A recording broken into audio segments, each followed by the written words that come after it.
함께 사도신경으로 신앙 고백 드리겠습니다. 전능하사 천지를 만드신 하나님 아버지를 내가 믿사오며 그 외아들 우리 주 예수 그리스도를 믿사오니 이는 성령으로 잉태하사 동정녀 마리아에게 나시고 본디오 빌라도에게 고난을 받으사 십자가에 못 박혀 죽으시고 장사한 지 사흘 만에 죽은 자 가운데서 다시 살아나시며 하늘에 오르사 전능하신 하나님 우편에 앉아 계시다가 저리로서 산자와 죽은 자를 심판하러 오시리라. 성령을 믿사오며 거룩한 공회와 성도가 서로 교통하는 것과 죄를 사하여 주시는 것과 몸이 다시 사는 것과 영원히 사는 것을 믿사옵나이다. 아멘. 다 함께 찬송가 442장입니다. 찬송가 442장 저 장미꽃 위에 있을 같이 찬양 드리겠습니다.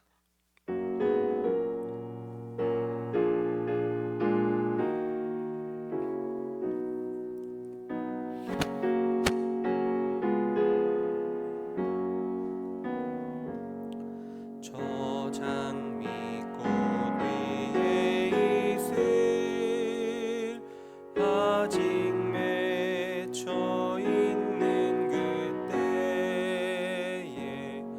귀에 의는 이 소리 들리니 주 음성 분명하다.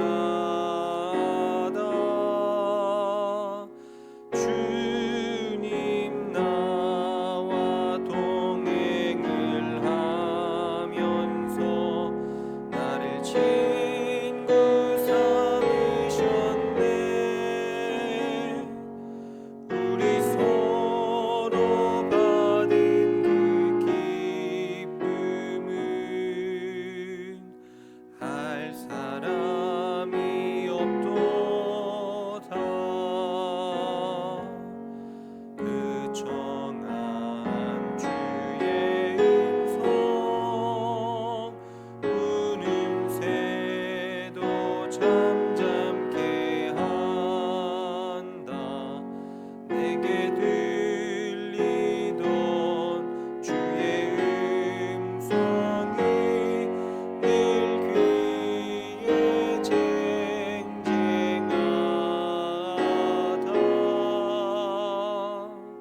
주님 나와 동행을 하면서 나를 친구 삼으셨네. 우리 서로 받은 그 기쁨은 할 사람이 없도다. 밤 깊도록 동산 안에 주와 함께 있으려 하나. 괴로운 세상에 할 일 많아서 날 갈아 명하신다. 주님 나와 동행을 하면서 나를 친구 삼으셨네. 우리 서로 받은 그 기쁨은 할 사람이 없도다.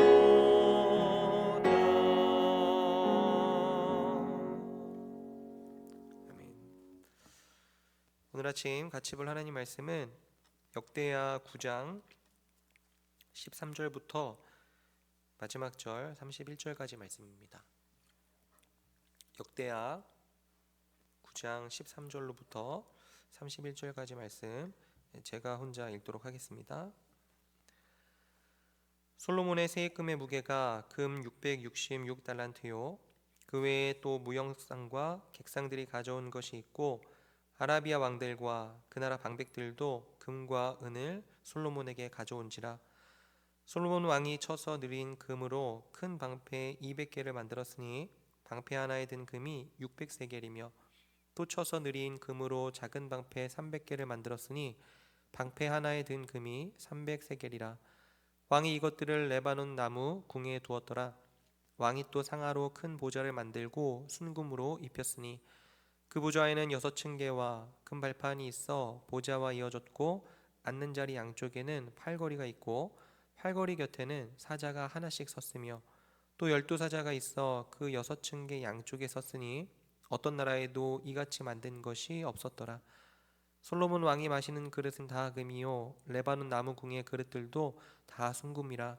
솔로몬의 시대에 은을 귀하게 여기지 아니함은 왕의 배들이 후람의 종들과 함께 다시스로 다니며 그 배들이 3년에 1차씩 다시스의 금과 은과 상아와 원숭이와 공작을 실어 옮이더라. 솔로몬 왕의 재산과 지혜가 천하의 모든 왕들보다 큰지라. 천하의 여러 왕이 하나님께서 솔로몬의 마음에 주신 지혜를 들으며 그의 얼굴을 보기 원하여 각기 예물을 가지고 왔으니 곧 은그릇과 금그릇과 의복과 갑옷과 향품과 말과 노새라. 해마다 정한 수가 있었더라. 솔로몬의 병검에는 말에 외양간은 4천이요 마병은 12,000명이라. 병거성에도 두고 예루살렘 왕에게도 두었으며 솔로몬이 유브라데 강에서부터 블레셋 땅과 애굽 지경까지의 모든 왕을 다스렸으며 왕이 예루살렘에서 은을 돌같이 흔하게 하고 백향목을 평지의 뽕나무같이 많게 하였더라. 솔로몬을 위하여 애굽과 각국에서 말들을 가져왔더라. 이외에 솔로몬의 시종행적은 선지자 나단의 글과 실로 사람 아이야의 예언과 선견자 이도의 묵시책 곧 이도가 느밧의 아들 여로보암에 대하여 쓴 책에 기록되지 아니하였느냐. 솔로몬이 예루살렘에서 온 이스라엘을 다스린 지 40년이라. 솔로몬이 그의 조상들과 함께 잠에 그의 아버지 다윗의 성에 장사되고 그의 아들 르호보암이 대신하여 왕이 되니라. 아멘. 역대하 1장에서 시작된 솔로몬 왕의 이야기는 오늘 본문인 9장을 끝으로 마무리되게 됩니다. 여러분들 역대기를 읽으시면서 느끼셨듯이 역대기는 솔로몬을 이상화된 위인으로 그립니다. 사실 우리들은 이 솔로몬 왕의 끝이 하나님을 순종한 왕이 아님을 알고 있어요. 그런데도 역대기 저자는 솔로몬의 장점만을 이야기를 하고 그가 하나님께 반역하고 또 우상을 따라감으로써 맞이했던 이 비참한 말로에 대해서는 전혀 언급하지를 않습니다.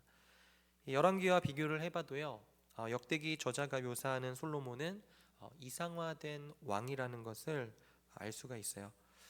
그리고 그렇게 적는 이유는 역대기의 첫 수신자들이 포로기에서 돌아온 이스라엘 백성들이었기 때문에 위대한 왕의 통치 아래 이스라엘이 누렸던 영광을 회고함으로써 앞으로도 이러한 영광이 이스라엘에 다시 임할 수 있다라고 하는 그러한 소망을 갖게 하기 위함이었을 것입니다. 귀향민들에게요, 소망을 제시하기 위함이었던 거죠. 오늘 본문은 크게 두 부분으로 나눌 수 있습니다. 첫 번째 부분은 13절부터 21절까지로 하나님께서 솔로몬에게 부어주신 부에 대해서 서술을 해요. 그리고 두 번째는 22절부터 31절까지 솔로몬이 열왕들 가운데 뛰어난 왕이었다라는 사실을 서술합니다. 그러면 오늘 본문 같이 보도록 하겠습니다. 13절과 14절이에요. 솔로몬의 세입금의 무게가 금 666달란트요 그 외에 또 무역상과 객상들이 가져온 것이 있고 아라비아 왕들과 그 나라 방백들도 금과 은을 솔로몬에게 가져온지라. 세입금은 한 나라가 조세로 걷는 수입을 이야기를 하는 거죠. 1년간 조세 수입만 하더라도 금 666달란트입니다. 1달란트를 킬로그램으로 이렇게 바꿔보면요 35kg 무게인데 666달란트를 계산하면 금이 23톤이라는 겁니다. 감이 잘 안 오는데 어마어마한 양의 금이라는 거죠. 해마다 그러한 금이 들어왔다는 겁니다. 그리고 그 외에도 무역상들이라든지 객상들이 가져온 금, 아라비아 왕들과 그 나라의 지방들이 보내오는 금, 이런 것들이 얼마나 많았던지 금을 주체할 길이 없었다는 거죠. 그래서 솔로몬이 했던 게 뭐냐면 15절 16절에 금으로 방패를 만든다는 겁니다. 15절이요.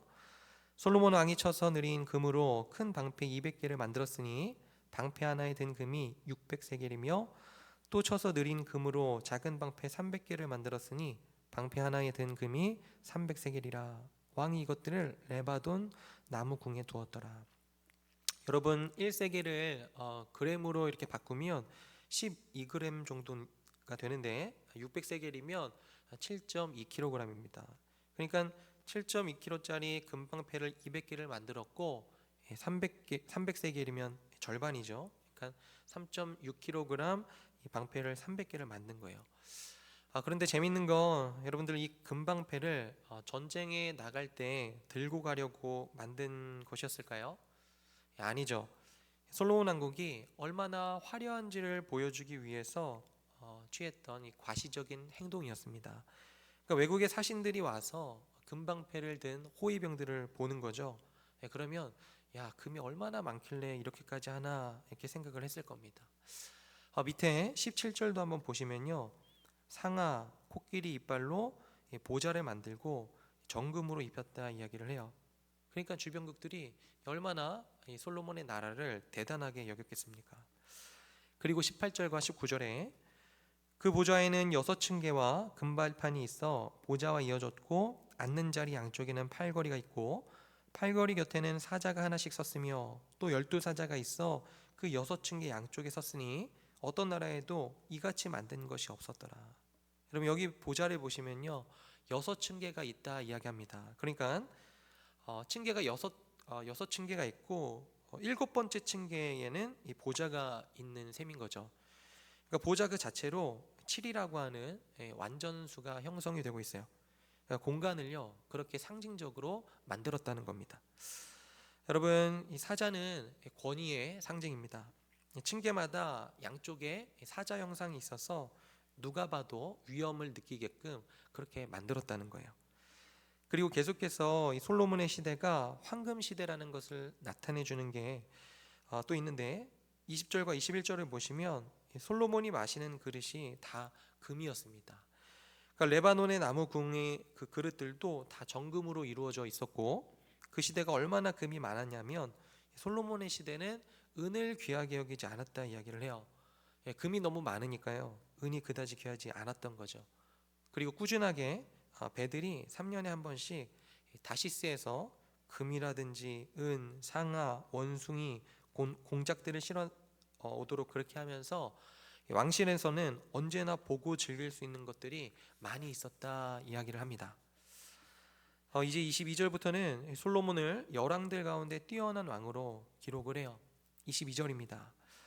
솔로몬 왕의 재산과 지혜가 천하의 모든 왕들보다 큰지라. 천하의 왕이 하나님께서 솔로몬의 마음에 주신 지혜를 들으며 그의 얼굴을 보기 원하여 각기 예물을 가지고 왔으니. 솔로몬을 다른 열왕들보다 뛰어난 왕이라는 것을 이야기를 하죠. 그리고 말과 병거에 대한 이야기를 합니다. 25절이요. 솔로몬의 병검에는 말의 외양간은 4천이요 마병은 12,000명이라 병거성에도 두고 예루살렘 왕에게도 두었으며. 병검에는 말의 외양간이 4천, 마병이 12,000. 그러니까 어마어마한 숫자죠. 그리고 이 말과 병거들을 두기 위해서 병거성도 만들었고 예루살렘에서도 그 군비 확장을 해놓았다 이렇게 이야기합니다. 거기에 더해서 28절에 말들을 애굽에서 또 각국에서 들여왔다 그렇게 이야기를 해요. 그만큼 부강했다라는 걸 말해주는 거죠. 그리고 30절에 솔로몬이 이스라엘을 다스린 지 40년이 되었고 그가 죽고 그의 아들 르호보암이 왕이 되었음을 말하면서 오늘 본문이 마쳐지고 있습니다. 오늘도 두 가지 같이 적용을 하면서 함께 기도하면 좋겠습니다. 첫 번째로는요, 신실하신 하나님을 바라보는 거예요. 사랑하는 여러분, 오늘 솔로몬에게 주어진 부는요, 사실 역대하 1장에 지혜뿐만이 아니라 부를 주시겠다라고 하신 이 하나님의 약속에 대한 응답으로 주어진 것입니다. 역대하 1장 9절 이하에 이렇게 기록을 하고 있어요. 솔로몬이요 하나님께 이렇게 기도를 합니다. 여호와 하나님이여, 원하건대 주는 내 아버지 다윗에게 허락하신 것을 이제 굳게 하옵소서. 주께서 나를 땅의 티끌같이 많은 백성의 왕으로 삼으셨사오니 주는 이제 내게 지혜와 지식을 주사 이 백성 앞에서 출입하게 하옵소서. 이렇게 많은 주의 백성을 누가 능히 재판하리이까니. 그러자 하나님께서 솔로몬의 기도에 이렇게 응답을 하십니다. 하나님이 솔로몬에게 이르시되 이런 마음이 내게 있어서 부나 재물이나 영광이나 원수의 생명 멸하기를 구하지 아니하며 장수도 구하지 아니하고 오직 내가 내게 다스리게 한 내 백성을 재판하기 위하여 지혜와 지식을 구하였으니 그러므로 내가 내게 지혜와 지식을 주고 부와 재물과 영광도 주리니 내 전의 왕들도 이런 일이 없었거니와 내 후에도 이런 일이 없으리라 하시니라. 그러니까 오늘 본문이 말하는 바 솔로몬이 받은 부는요, 솔로몬의 행위로 솔로몬의 능력으로 된 것이 아니고 하나님께서 당신의 약속을 지키신 것의 결과로 주어진 것이었다라고 하는 겁니다. 그리고 우리들은 오늘 본문에서요, 하나님은 약속을 지키시는 신실하신 하나님이시다라고 하는 사실을 다시금 발견할 수 있어요. 여러분들, 하나님은 신실하시다라고 말을 할 때 가장 훌륭한 정의는요, 하나님은 우리들이 안전하게 기댈 수 있는 분이시다라고 하는 겁니다. 성경은 결코 하나님께서 우리들의 손을 갑자기 놓아 버리신다거나 우리들을 저버리신 분이 아니시라는 것을 말씀을 해요. 오히려 우리가 조금도 의심하지 않고 절대적으로 의지할 수 있는 분이 바로 하나님이시라고 가르치죠. 하나님은 반드시 그분의 입에서 나간 말씀을 이루시는 미쁘신 하나님이십니다. 하나님은 사도 바울을 통하여서 데살로니가 교회에 이렇게 말씀을 하신 적이 있어요. 주는 미쁘사 너희를 굳건하게 하시고 악한 자에게서 지키시리라 라고요. 무슨 일이 벌어지든 아무리 상황이 잘못되어 가는 것 같아 보여도 너희를 부르신 하나님은 너희를 굳건하게 하시고 악한 자에게서 지키시는 신실하신 하나님이시니 그분을 신뢰하라 라는 겁니다. 그리고 혹 죄 가운데 헤매어서 큰 어둠 가운데 있는 이들을 위해서 하나님은 요한을 통해서도 이렇게 말씀하셨어요. 만일 우리가 우리 죄를 자백하면 그는 미쁘시고 의로우사 우리 죄를 사하시며. 하나님은 말씀하셨기 때문에 반드시 그렇게 하십니다. 그 죄의 크기가 얼마나 크든 그 죄악의 깊이가 얼마나 깊든 계속해서 같은 죄에 반복적으로 넘어졌다 하더라도 여러분들이 겸손히 또 진실하게 여러분들의 죄를 자백한다면 하나님의 신실하심 때문에 용서받습니다. 그러므로 마귀가 또는 여러분들이 스스로를 정죄할 때 여러분들은 나는 하나님의 신실하심 안에서 죄사함을 받는다라고 담대히 선포하실 수 있고 그렇게 믿으셔도 됩니다. 중국의 선교사였던 허드슨 테일러는요, 이런 말을 한 적이 있습니다. 성경에 하나님을 믿으라 라고 하는 말씀을 하나님의 신실하심에 매달리라 라고 번역해야 한다라고요. 맞습니다, 여러분. 저와 여러분의 믿음이 약해지고 흔들릴 때에도 하나님의 신실하심에 매달리시면 됩니다. 우리 안에 믿음이 없다 하더라도요, 하나님의 말씀을 이루어 달라고 신실하심에 매달리면 돼요. 그것이 하나님을 믿는다는 의미입니다. 오늘 하루 약속을 이루시는 신실하신 하나님께 성경에 기록된 하나님의 약속의 말씀을 주장하시면서 그 말씀을 이루어 달라고 그렇게 매달리며 사시는 신실하신 하나님을 바라보며 사시는 저와 여러분들의 삶이 되기를 주님의 이름으로 축원드립니다. 두 번째로는요, 솔로몬이 가리키는 예수 그리스도를 진정한 왕으로 받아들이시는 겁니다. 주 안에 사랑하는 여러분, 오늘 본문은요, 실제로 솔로몬 그의 말년에 하나님께 순종하지 아니하고 불순종했음에도 불구하고 그것을 적지 않고 다른 열왕들보다 뛰어난 왕이라는 사실만을 기록을 합니다. 그러니까 역대기 저자는요, 솔로몬을 그렇게 그림으로써 솔로몬 이후에 하나님께서 보내주실 온전한 왕에 대한 소망을 품게 하려던 의도가 있었던 거예요. 말하자면 앞으로 오게 될 위대한 왕, 온전한 왕이신 예수님을 상징적으로 보여주고 있는 겁니다. 주 안에 사랑하는 여러분, 당시 포로에서 돌아온 이스라엘 백성들은요, 하나님께서 다시 보내주실 온전한 왕을 기다렸을 겁니다. 그 소망을 품고 하루하루를 살아갔을 거예요. 그리고 우리들은 그 왕이 예수님인 것을 알고 있는 복된 시대를 살아가고 있습니다. 여러분들, 우리들이 예수님을 믿는다는 건요, 예수님이 왕이시라는 사실을 믿는다는 것입니다. 그러니까 예수님이 우리의 제사장이 되신다는, 우리를 위해서 십자가에서 죽으셨다라는 사실을 믿을 뿐만이 아니고, 예수님은 우리들의 왕이셔서 예수님을 왕으로 모시고 복종한다는 그 의미가 신앙생활이라고 불리는 그 표현 안에 담겨 있는 거예요. 마치 예수님은 우리의 필요를 채워주시기만 하는 분인 것처럼, 그렇게만 예수님을 믿는 것은요, 바른 신앙이라고 할 수 없을 겁니다. 성경은 예수님을 나의 왕으로 모시고, 예수님이 살라고 하면 살고, 죽으라고 하면 죽고, 예수님을 위해서 죽고, 예수님을 위해서 살고, 그렇게 예수님을 왕으로 모시고 살겠다고 인정하는 사람을 그리스도인이라고 말을 하는 것이지, 그냥 예수 믿으면 마음에 좀 안정이 되고, 예수 믿으면 내 삶이 좀 나아지려나, 이런 생각을 가지고 예수님을 따르는 사람들을 그리스도인이라고 부르진 않아요. 예수님은 나의 왕이 되셔서 우리들의 생과 화와 사와 복을 주관하시고, 내 인생의 모든 부분을 왕으로서 다스리시기를 원하시고, 실제로 그렇게 나의 주인으로서 내가 예수님을 그렇게 믿겠습니다, 예수님은 나의 왕이십니다, 예수님의 말씀이면 순종하겠습니다, 그렇게 예수님을 믿는 사람을 성경은 예수 믿는 사람이다 라고 이야기를 합니다. 그리고 그러한 삶을 살아갈 때 오늘 솔로몬이 보여주었던 화려한 영광과는 비교도 안 되는 모든 영광의 주인이신 그 예수님의 나라에서 우리들은 영원토록 그분의 통치와 다스림을 즐거워하며 또 누리면서 살아가게 될 것입니다. 그분이 다스리는 온전한 나라, 사랑의 나라, 겸손의 나라, 다툼과 허영이 없는 나라, 죄가 없는 나라, 솔로몬보다 더 위대하고 크신 왕이신 그분이 모든 원수를 다 멸하시고 모든 것을 온전케 회복하신 그 나라에서 그 왕의 백성으로 살아가는 영광을 누리게 될 것입니다. 그러므로 오늘 하루 예수 그리스도를 진정한 왕으로 모시시고 그분께 권위를 드리고 기꺼이 우리의 마음을 복종하며 그분의 통치를 받는 저와 여러분들의 삶이 되시기를 주님의 이름으로 축원드립니다. 기도하겠습니다.